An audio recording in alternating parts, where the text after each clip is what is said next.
नमस्कार दोस्तों आज हम कुंडली के सेकंड भाव को देखेंगे कि कुंडली के सेकंड भाव से हम क्या देख सकते हैं। लेकिन सबसे बड़ी समस्या आती है कि कुंडली के सेकंड भाव किससे देखना है। लग्न से देखना है, राशि से देखना है जिसमें चंद्रमा हो, या सूर्य से देखना है। दोस्तों कुंडली में यदि कोई भी भाव यदि मजबूत हो, कुंडली में यदि चंद्रमा मजबूत है, बली है, तो चंद्रमा से सेकंड भाव कंसिडर कर सकते हैं। सूर्य यदि बली है तो सूर्य से सेकंड भाव को हम देखेंगे, और लग्न है तो लग्न से सेकंड भाव हम देखेंगे। डिपेंड करता है कि उस राशि में कौन सा ग्रह बैठा हुआ है। अभी हम इस वीडियो में चर्चा करेंगे लग्न से सेकंड भाव। लग्न से सेकंड भाव जो होता है हमारा सबसे इम्पॉर्टेंट होता है, क्योंकि पहला जो लग्न होता है, पहला भाव जो होता है, ये स्वयं होता है, शरीर होता है, और उस जातक का सेकंड भाव जो होता है परिवार होता है, कुटुंब है। तो पहला तो कुटुंब देखेंगे, फिर उस जातक की अर्थव्यवस्था देखेंगे, आर्थिक स्थिति कैसा होता है, या वाणी कैसी होती है, उसकी बोल वचन कैसा होता है। तो ये जो भाव है मुख्यतः ये चीज़ बताती है। तो एक जो भाव होता है सेकंड भाव, वो कई एस्पेक्ट्स देखते हैं और कई कारकत्व होते हैं। प्राचीन काल में इनकी कारकत्व अलग थी, आधुनिक काल में परिस्थिति के अनुसार इनकी कारकत्व में बेसी बढ़ोतरी और कमी भी आई हुई है, क्योंकि प्राचीन काल में जो भी चीज़ इससे देखी जाती है वो लुप्त प्राय होती जा रही है, और आधुनिक काल में वो फिर से कोई नया चीज़ डेवलप हो रही है और इस हाउस से रिलेटेड है तो उसे हम ऐड कर लेते हैं। तो हमें देखना है, अभी लग्न से चर्चा करेंगे, बाद में कभी होगा तो हम नेक्स्ट वीडियो में चंद्रमा से करेंगे और सूर्य से सेकंड भाव को कंसिडर करेंगे। दोस्तों यहाँ पर जब हम देखते हैं कि ये जो सेकंड भाव है, ये सेकंड भाव में पहले परिवार देखेंगे, क्योंकि प्राचीन काल में परिवार को धन संपदा समझी जाती थी, क्योंकि उसमें कितने बाल बच्चे हैं, उस जातक के पास कितने पशुधन है, उस जातक के पास सुख और शांति के लिए, ऐशो आराम के लिए क्या क्या वस्तुएं उस समय प्रेजेंट थी, उस समय देखे, उस समय प्राचीन काल के परिदृश्य में देख सकते थे। लेकिन आज के आधुनिक काल में इसमें हम मुख्यतः अर्थ माने पैसा, भौतिक हमारे फिजिकल जो एस्पेक्ट है उसको पूरे करने वाले सारी सामग्रियों को देखते हैं। तो परिवार क्या है? एक धन है। किसी भी जातक का परिवार एक धन होता है। तो यहाँ से हम कुटुंब यानी कि परिवार देख सकते हैं।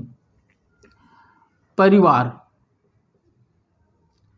दोस्तों दूसरा जो है, परिवार कैसा होगा, कितना बढ़िया होगा, किस स्वभाव का होगा, यहाँ से हम सेकंड भाव से देखते हैं। दूसरा चीज़ है कि सेकंड भाव से हम अपने वंश को भी देखते हैं। जातक वंश को भी देखता है कि वंश कैसा चलेगा, उसका आने वाला पीढ़ी कैसा हो सकती है। क्योंकि यदि हम देखते हैं, यदि यह माता का है घर और ये पिता का घर माना जाता है, वैसे कर्म का क्षेत्र भी माना जाता है, पिता का भी घर माना जाता है, और यहाँ भाग्य, इसे भी पिता का घर को कंसिडर कर सकते हैं। तो यहाँ से पंचम भाव 1 2 3 4 5, पांचवा भाव उस जातक के उसके वंश को दिखाता है कि कैसा होगा। लेकिन लग्न से ये पंचम भाव भी हमारा उसकी वंश को दिखाता है। वो वंश, उसका कितना पुत्र है, कितना पुत्रियां हैं, ये कैसे रहेंगे, ये चीज़ इससे देखे जा सकते हैं। यहाँ से हम वाणी भी देख सकते हैं, वाणी कैसा है, वचन कैसा है।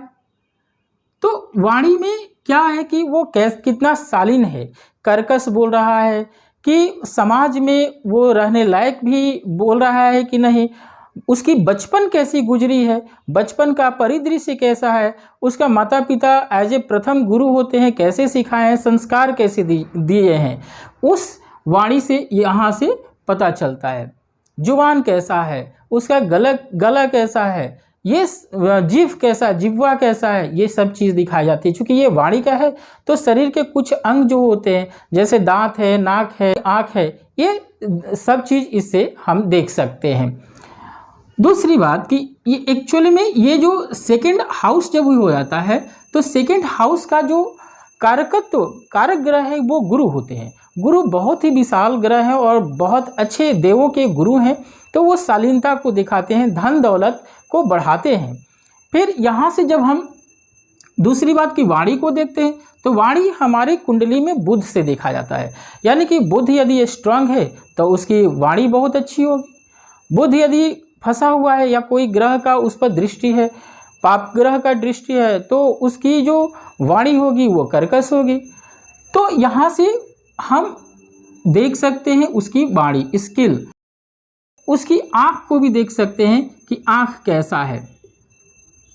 तो आँख के दो कारक हुए, एक तो कारक हुआ तुम्हारा आपका एक कारक हुआ हमारा सूर्य और दूसरा कारक हुआ चंद्र। सूर्य और चंद्र जो ज्योतिष में लुमिनस प्लैनेट है, चमकीला ग्रह है, और इनको हम लोग सूर्य को यहाँ पर स्पष्ट करने के सूर्य को ज्योतिष में ग्रह माना गया है, स्टार नहीं माना गया है। तो ये दोनों भी हमारे यहाँ पर दिखाते हैं कि वो जातक की आँखें कैसी है, बुद्धि कैसी है, आत्मज्ञान कैसा है, बल कैसा है, आत्मबल कैसा, स्वाभिमान उसका कितना है। तो ये चीज़ यहाँ से देखे जाएंगे। गुरु है, शिक्षा का भी यहाँ से देखा जाएगा कि शिक्षा उसकी बचपन की शिक्षा कैसे गुजरी है, बालारिष्ट है या नहीं है। फिर यहाँ से उस जातक के पत्नी का हाउस ये माना जाता है, और पत्नी से अष्टम ये भाव, ये पत्नी का ये ससुराल को भी दर्शाता है। जातक के पत्नी के ससुराल को दर्शाता है कि वो ससुराल के साथ उसका क्या संबंध है, कैसा उसका संबंध रहने वाला है। फिर यहाँ से परिवर्तित धन संपदा, अपने द्वारा कमाए हुआ धन को दिखाता है, चल संपत्ति को दिखाता है। यहाँ से हम गड़े हुए संपत्ति को भी देखते हैं। आधुनिक काल में शेयर बाजार की भी हम यहीं से गणना कर सकते हैं कि सेकंड हाउस से शेयर बाजार की हम हर परिदृश्य को देखते हैं। फिर क्या होगा, ये चूंकि थर्ड का ब्रह्मा भाव है, तो छोटे भाई बहन के द्वारा दिया गया उपहार, ये भी चीज़ हम इस भाव से देखते हैं कि छोटे भाई बहन या उसकी क्या आर्थिक स्थिति होगी, उसके निकट संबंधी कैसे होगा। निकट संबंधी का मतलब कि ये लग्न खुद है, और खुद लग्न होने के कारण इसका अपना ये परिवार है, और पत्नी के ये ससुराल का परिवार है। तो यहाँ पर निकट संबंधी भी हम देखते हैं, और बाहर के भी जो संबंध है वो कितना मधुर है, इसी से हम देखते हैं। फिर यहाँ पर हम देखेंगे कि माता के साथ उसका कितना अच्छा मधुर संबंध है, कितना बढ़िया संबंध है। ये माता से भी ये कंसिडर कर सकते हैं, क्योंकि यहाँ से देखो ये माता का है और माता का घर है, और ये हमारी संपत्ति पूर्वज संपत्ति का भी घर है। तो यहाँ से आपको सप्तम, अष्टम, नवम, दसम और 11वां, यानी कि माता से लाभ उस जातक को कितना है, ये चीज़ हम देख सकते हैं। तो सेकंड भाव जो है वो कई परिदृश्यों से हमारे लिए इम्पॉर्टेंट हो जाता है। तो इन सारी चीज़ों को हम सेकंड भाव से हम देख सकते हैं। हमारे शरीर के कुछ अंग भी इसी के द्वारा देखा जाता है। चूँकि ये वाणी का है तो गला, जीभ, दंत, आँख, और इसमें नाक को भी हम कंसिडर कर सकते हैं कि इससे कैसा वो व्यक्ति रहेगा। तो इस तरह हम सेकंड भाव से धन संपदा व्यक्ति की, और उसकी कुटुंब परिवार की, और दूसरी पत्नी की आयु को भी देखते हैं। पत्नी से अष्टम भाव यहाँ पर रहता है, तो अपनी भार्या माने पत्नी के आयु को भी देख सकते हैं हम लोग। फिर यह घर मारक भाव भी कहलाता है, और मारक भाव जातक की होती है। तो प्राचीन काल में जो ऋषि मुनि होते थे वो उनको तपस्या करना होता था, तो उनके लिए धन संपदा जो होती थी एक मोह माया के जाल में फंसने का एक साधन होता था, तो वो अपनी तपस्या को भंग कर देते थे। तो वहाँ पर अब देखते हैं कि जो ऋषि मुनि है इसको मारक भाव भी बता रखे हैं, क्योंकि उनकी ये संपत्ति किसी भी तपस्वी ऋषि मुनि के लिए संपत्ति बेकार है। लेकिन उनके जीवन में यदि संपत्ति आ जाए, गृहस्थ आ जाए, गृहस्थी हो जाए, तो उनकी क्या होती थी कि जो तपस्या था वो क्षीण होने लगती थी। इसलिए इसको मारक भाव भी कहते हैं। तो दोस्तों इस तरह हम लोग आगे भी पढ़ेंगे कि इस घर में कौन सी राशि है, कौन सा ग्रह है, उस ग्रह का परिणाम क्या है, ये सारे हम सेकंड भाव से एक एक करके पढ़ेंगे। इस तरह यदि काल पुरुष की कुंडली देखते हैं तो ये 1 और ये 2 होता है। दूसरा जो है हमारा यहाँ का कारक, यहाँ का जो ग्रह है उसका लॉर्ड है वो शुक्र है, और शुक्र जो है वो परिवार का कारक बनता है, और शुक्र दर्शाता है कि परिवार कैसा है इनका। दूसरा यहाँ गुरु भी कारक होते हैं। गुरु अध्यात्म के क्षेत्र में उनको बताते हैं, वो रिलीजियस कितना जातक है, वो उस जातक के हृदय भाव कितना है, उस जातक के शिक्षा कितना आगे बढ़ेगी। इस तरह से गुरु यहाँ का जितना भी गुरु का कारकत्व है उसको हम यहाँ से देखते हैं। दूसरी, इस घर में चंद्रमा भी हमारा बहुत इम्पॉर्टेंट हो जाते हैं, क्योंकि चंद्रमा भी यहाँ उच्च के माने जाते हैं, और चंद्रमा हमारे आँख का और सभी परिस्थितियों का यहाँ पर वो हम कारक होते हैं। और चूँकि जुबान तो वाणी, बुद्ध भी यहाँ के लिए सही माने जाते हैं इस ग्रह में।